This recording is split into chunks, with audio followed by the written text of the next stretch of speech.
साहित्य नरेशन। आप सुन रहे हैं लियो टॉल्स्टॉय की लिखी कहानी 3 प्रश्न। हिंदी रूपांतरण और अनुवाद है प्रेमचंद का। एक समय एक राजा ने विचार किया कि मुझे यह मालूम हो जाना चाहिए कि किसी काम को शुरू करने का ठीक समय कौन सा है। 1, 2, किन लोगों की बात सुननी चाहिए किन की नहीं। 3, संसार का सबसे उत्तम पदार्थ क्या है जिससे मैं जो चाहूं कर सकता हूं। अतएव उसने अपनी राजधानी में डोंडी पिटवा दी कि जो कोई पुरुष इन तीनों बातों का उत्तर देगा उसे बहुत इनाम दिया जाएगा। अब बुद्धिमान पुरुष आकर राजा को इन प्रश्नों का उत्तर देने लगे। पहले प्रश्न के उत्तर में किसी ने कहा कि मनुष्य को काम करने के वास्ते पहले दिनों, महीनों और वर्षों का सूची पत्र बना लेना चाहिए। किसी ने कहा कि कार्य आरंभ करने का पहले से ठीक समय नियत करना संभव है। मनुष्य को चाहिए कि वृथा समय न गंवाए, जो कर्तव्य हो सदा उसे करता रहे।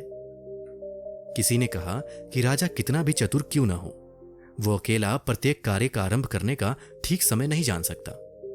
उसे बुद्धिमान लोगों की सभा बनाकर उनसे सम्मति लेनी चाहिए। इस पर दूसरे बोले कि कुछ कार्य ऐसे होते हैं कि उन्हें तुरंत करना पड़ता है। सभा में उन पर विचार करने का अवकाश नहीं मिल सकता और कार्य करने से पहले उसका फल जानना आवश्यक है। ये सब बातें ओझे पंडित जानते हैं, इस कारण उनसे पूछना उचित है। इसी प्रकार लोगों ने दूसरे प्रश्न के भी अनेक उत्तर दिए।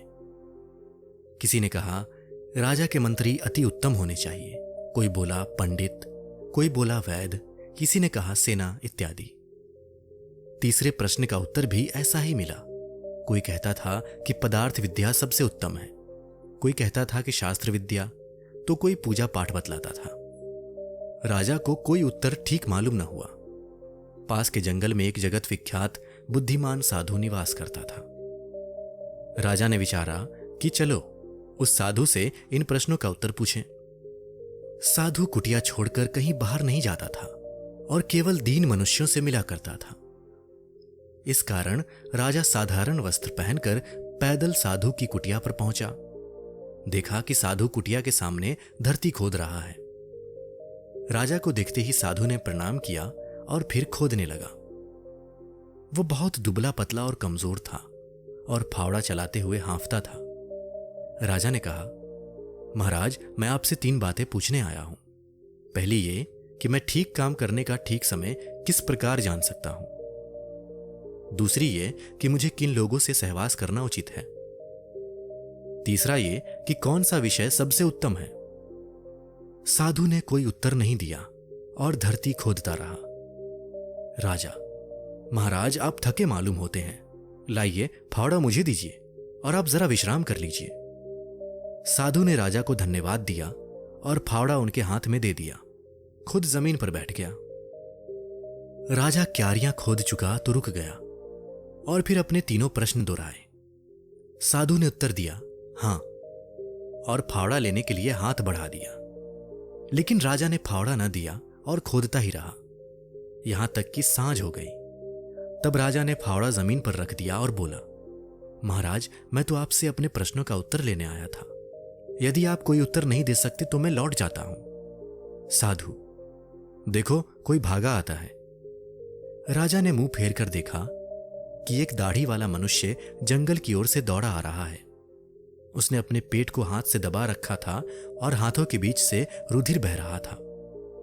राजा के पास पहुंचकर वो बेसुध होकर पृथ्वी पर गिर पड़ा। राजा और साधु ने कुर्ता उठाकर देखा तो उसके पेट में बड़ा भारी घाव पाया। राजा ने घाव को पानी से धोकर अपना रुमाल उस पर बांध दिया। रुधिर बंद हो गया। कुछ काल उपरांत मनुष्य को सुध आई, पानी मांगा। राजा ने तुरंत जल लाकर मनुष्य को पिलाया। इतने में सूर्यास्त हो गया। राजा साधु की सहायता से मनुष्य को उठाकर कुटिया में ले गया और वहां चारपाई पर लेटा दिया। घायल आदमी को नींद आ गई। राजा भी थक जाने के कारण तुरंत सो गया। भोर होने पर उठा तो घायल ने कहा, राजन, आप मुझे क्षमा कीजिए। राजा, क्षमा कैसी, मैं तो तुम्हें जानता भी नहीं। मनुष्य, आप मुझको नहीं जानते, परंतु मैं आपको जानता हूं। आपने मेरे भाई का धन हर लिया था, इस कारण मैंने प्रतिज्ञा की थी कि आपसे बदला लूंगा। मैं जानता था कि आप साधु से मिलकर संध्या समय अकेले घर को लौटेंगे, इस कारण जंगल में छिप रहा था। आपके सिपाहियों ने मुझे वहां देखकर पहचान लिया और मुझे गोली मारी। मैं भागकर यहां आया। यदि आप मेरे घाव न बंद करते तो मैं अवश्य मर जाता। आपने मुझ पर बड़ी दया की। मैं आपको मारना चाहता था, परंतु आपने मेरी जान बचाई।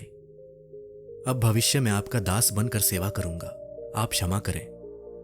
राजा बड़ा प्रसन्न हुआ कि ऐसा घातक शत्रु सहज में ही मित्र बन गया। उसने अपने वैद्य को उसकी दवा करने के लिए बुला भेजा और अपने नौकर उसकी सेवा करने के लिए बुलाए। उससे विदा होकर राजा ने साधु से कहा, महाराज, आपने मेरे प्रश्नों का कोई उत्तर नहीं दिया। अच्छा, प्रणाम, आज्ञा दीजिए। साधु, आपके प्रश्न का उत्तर तो मिल चुका। राजा, मैं नहीं समझा। साधु, देखो, यदि तुम कल मुझ पर तरस खाकर धरती न खोदते और शीघ्र ही लौट जाते तो ये मनुष्य राह में तुम्हें कष्ट देता और तुम पछताते कि मैं साधु के पास क्यों न ठहर गया। इसलिए विदित हुआ कि उचित समय वो था जब तुम धरती खोद रहे थे और उचित मनुष्य मैं था और मेरा भला करना तुम्हारा परम कर्तव्य था। उसके पीछे जब यह मनुष्य आया तो उचित समय वो था जब तुम उसके घाव को बंद कर रहे थे और वो उचित मनुष्य था और उसके घाव बंद करना तुम्हारा कर्तव्य था। सारांश ये है कि सदैव वर्तमान काल ही उचित काल है, क्योंकि वर्तमान काल पर ही हमारा अधिकार है। जो मनुष्य मिल जाए वही उचित मनुष्य है। कौन जानता है पल में क्या हो जाए, और कोई मिले अथवा ना मिले। सर्वोत्तम कर्तव्य परोपकार है, क्योंकि उपकार के लिए मनुष्य इस मृत्यु लोक में शरीर धारण करता है। अभी आप सुन रहे थे लियो टॉल्स्टॉय की लिखी कहानी 3 प्रश्न।